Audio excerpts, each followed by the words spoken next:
aktivitas. Yang pertama adalah kaum ulama dengan segitu padat jadwal aktivitas mendidik, menata asyatidnya atau murid-muridnya, kemudian mengarahkan kemampuan dalam hal ini kualitas santri, kemudian juga dapat katakanlah mengatur dari kuantitasnya, banyaknya jumlah murid atau dalam hal ini adalah asyatid santri.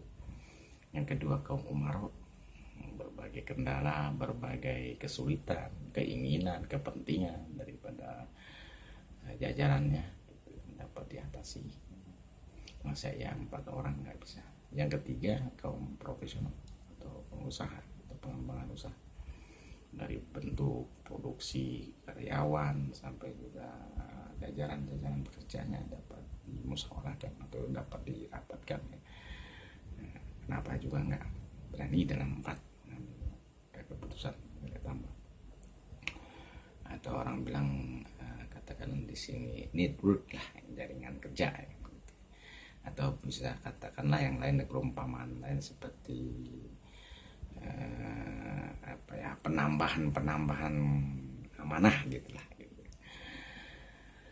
Dengan kalimat-kalimat yang lain boleh tidak diuraikan atau dijelaskan. Yang keempat yang sudah katakanlah di sini sudah tidak ada rasa gentar lagi, khawatir, bersedih, ataupun barangkali juga tidak ada rasa kekhawatiran lagi.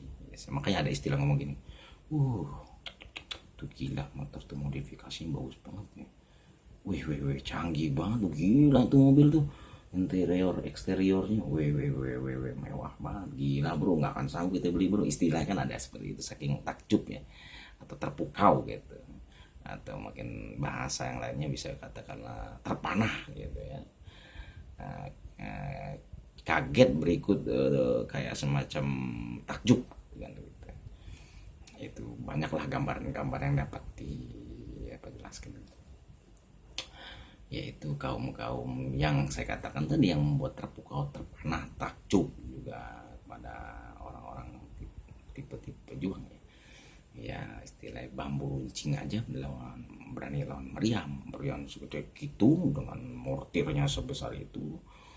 Kalau kurang strategi dan juga keberanian serta mental, wah udah mungkin mundur duluan, tapi tidak bagi pejuang. Berani mengambil keputusan pekerjaan, berani mengambil keputusan berjuang, berani untuk mengatakan bahwa nanti kelaknya tidak memberikan pengemis-kemis pada negara-negara lain, untuk generasi-generasinya mengemis, meminta-minta dengan hanya menggunakan proporsional dan proporsional dan juga profesional.